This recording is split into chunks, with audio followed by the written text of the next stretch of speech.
안녕하세요. 오늘은 심리 원리에 대해 말씀드리려고 해요. 마이 매니지먼트는 재능과 매력을 살리기 위한 프로그램인데 갑자기 왜 심리 원리에 대해서 다루는 걸까요? 그게 재능을 발현하는 것과 아주 밀접한 연관이 있기 때문입니다. 우리 주변에도 재능이 굉장히 많은데 전혀 발휘하지 못하고 살아가는 분들 종종 보게 되죠. 재능을 가지고도 발휘하지 못하는 이유. 오늘 다룰 심리 원리에 대해 알게 되면 그 이유를 짐작할 수 있지 않을까 합니다. 이 그림은 티치아노의 신중함의 우화라는 그림입니다. 가운데 중년의 남성이 있고 양쪽으로 젊은 남자와 나이 많은 노인이 있습니다. 그리고 밑에는 사자와 개와 늑대 이렇게 같이 그려져 있는데요. 실제로 우리 사람의 마음에는 한 가지 면만 있는 게 아니라 굉장히 다양한 면들이 동시에 공존합니다.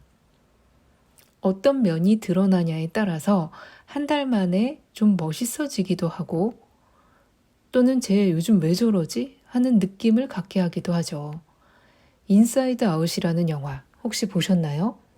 이 영화는 심리학자 폴 에크만과 함께 약 6년의 고증을 거쳐서 제작했다고 해요.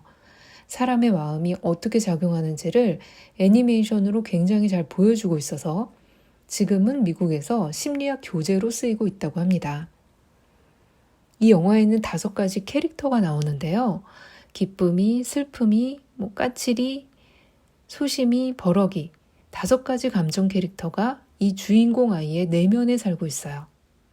그런데 누가 이 방향키를 잡고 버튼을 누르느냐에 따라서 주인공은 현실에서 각기 다른 모습을 보여주게 됩니다. 분노하는 아이가 방향키를 잡았을 때는 반항하고 화내고 집을 나가버리고 이런 행동과 선택을 하게 되고요. 소심이가 이 방향키를 잡게 되면 쉽게 위축되고 깜짝 놀라고 소심한 모습을 보입니다. 그런데 만약에 특정한 마음을 쭉 오랫동안 쓰면서 살아왔다면 성인이 된 주인공의 모습은 어떨까요? 이 영화에는 5가지 캐릭터만 나왔지만 처음에는 32가지의 감정을 캐릭터화하려고 했다고 해요. 실제로 우리 마음속에는 이보다 훨씬 더 다양한 감정들이 존재하고 각각의 다른 모습을 가지고 있습니다. 항상 일에 허덕이는 캐릭터가 있을 수도 있고요. 화가 많은 캐릭터, 일을 잘 못하는 캐릭터, 매우 재능 있고 감각 있는 캐릭터 또는 유쾌한 캐릭터 등 다양한 모습들이 우리 내면에 있죠. 그런데 어렸을 때는 비교적 다양한 감정을 쓰지만 성인이 될수록 주로 하는 생각과 감정이 고착화됩니다. 그게 바로 나 자신의 모습이 되죠. 그 모습을 원하지 않더라도 말이에요. 그렇다면 왜 마음을 컨트롤할 수 없는 걸까요? 어떤 심리학 책에서 아주 좋은 예시를 발견했는데 그걸로 한번 설명해 볼게요. 나에게 10명의 자식이 있다고 한번 생각해 보세요. 그런데 어떤 자식은 너무 못나서 보기가 싫은 거예요. 무능하거나 열등해 보여서 나한테 이런 자식이 있다는 걸 누가 알까봐 창피하고 그래서 못난 아이들을 지하실에다가 가둬놨어요.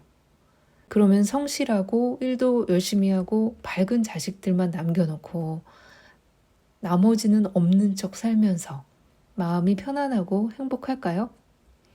누군가를 만나거나 손님이 왔을 때 다락에 가둬둔 아이가 갑자기 튀어나오진 않을지 걱정이 되고 긴장이 되죠. 안절부절하게 되고요.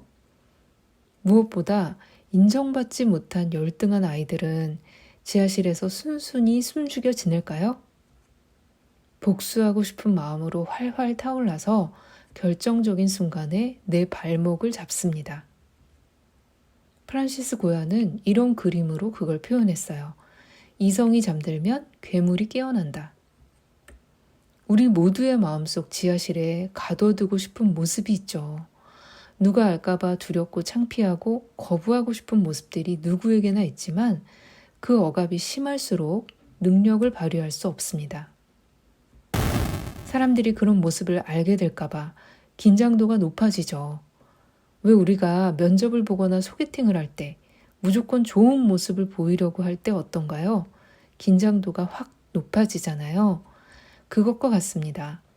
내가 어떤 면에서 매우 부족하다는 사실, 그런 걸 들키지 않기 위해서 억압하는 것이 많을 때 원래 갖고 있던 멋진 재능보다는 감추고 싶은 부분에 대해서 훨씬 더 많은 신경을 쓰게 됩니다. 그런 남들이 알까봐 두려운 어떤 모습을 피하기 위해서 엄청난 에너지를 소모하느라 능력에 집중할 수 없습니다. 그래서 인사이드 아웃이라는 단어는 거꾸로 입다, 이런 의미도 있고요. 안쪽에 있어야 할 게 거꾸로 바깥으로 나온다는 의미예요. 우리 마음속 가장 안쪽에 밀어넣고 억압하고 있는 그 모습이 일상적인 현실이 되는 것입니다. 생각이 현실이 된다는 말 모두 알고 계시죠? 지금 여러분의 삶은 누가 이끌어가고 있나요? 심리학자 칼 융은 이렇게 말했어요.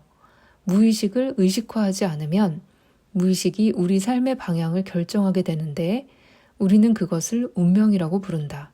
여러분이 어떤 결정을 할 때나 큰 마음을 먹고 치고 나가야 할 때 중요한 순간순간마다 내 발목을 잡는 게 있다면 그게 뭔지 그것에 대해 알아차려 보는 시간이 필요합니다. 그러면 어떻게 주인공을 바꿀 것인가? 그것에 대해 이야기해 볼게요. 결론부터 말씀드리면 다락에 가둬둔 내면의 아이들을 받아들이고 인정하고 수용해야 합니다. 거기에는 3가지 원리가 있어요. 첫 번째는 일단 관심을 가지고 봐야 해요. 너무 보기가 싫고 생각도 하기 싫어서 머리를 흔들었던 바로 그 문제를 피하지 않고 들여다보는 거예요. 만약에 그게 나의 무능함을 봐야 하는 것이라면 자신의 무능함에 대해 피하지 않고 들여다보는 거죠. 어떤 말을 하는지 그 목소리를 들어주고 피하지 않고 보는 것만으로도 자기를 수용하는 첫 걸음이 됩니다. 그리고 2번째는 더 적극적인 방법인데 누군가에게 말하는 거예요. 나에게 그런 자식이 있다는 사실, 즉 무능한 면이 있다는 사실을 인정하는 거예요. 그리고 단지 표현하고 드러내는 것입니다. 감정은 진동이기 때문에 말하고 표현하고 토로할 때마다 내보내집니다. 마지막으로 무엇보다 가장 중요한 게 있는데요. 바로 그 생각, 그 감정, 그것 자체가 내가 아니라는 사실을 아는 것입니다. 나에게 그런 면이 있을 뿐이지 그게 나는 아닌 거죠. 여러분들이 어느 날 난 정말 왜 이러지? 난 진짜 문제다. 이런 부정적인 생각을 하고 있었어요. 그럴 때 내 안에 이렇게 생각하는 아이가 있구나. 이렇게 한번 말해보세요. 여러분들이 1인칭 시점으로 상황을 볼 때와 3인칭으로 볼 때 시야가 완전히 달라집니다. 그래서 내가 어떤 생각에 사로잡혀 있을 때 그것을 한 발 물러나서 객관화시켜서 다시 보는 것, 3인칭 관찰자 시점으로 그러고 있는 나를 보는 게 굉장히 중요해요. 마이 매니지먼트는 이런 원리들을 토대로 만들어졌어요. 여러분에게 전달되는 편지를 통해 지금 나는 어디에 걸려 있는지 바라보고 누군가에게 쉽게 이야기할 수 없었던 고민들을 말로 표현하고 또 한 발 떨어뜨려서 객관화해 볼 수 있는 과정을 제공합니다. 미켈란젤로가 이런 얘기를 했어요. 나의 조각 작업은 돌 속에 갇혀있던 형상을 해방시켜주는 일이다. 형상을 가리고 있던 것들만 덜어내주면 아름다운 조각이 완성된다. 우리의 재능을 발견하는 과정도 이와 같습니다. 어떤 잔재성을 가진 원석이 있고요. 그것을 덮고 있던 것들을 하나하나 깨나가면서 진짜 아름다움이 드러나게 하는 거죠. 그런 과정에서 여러분들이 두렵거나 자신이 없고 때때로 자기의심에 사로잡힐 때 여러분들의 이야기를 가감없이 들어주고 나에게 지금 필요한 가이드를 줄 수 있는 그런 존재가 있다면 어떨까요? 마이 매니지먼트가 여러분에게 그런 존재가 될 수 있었으면 합니다.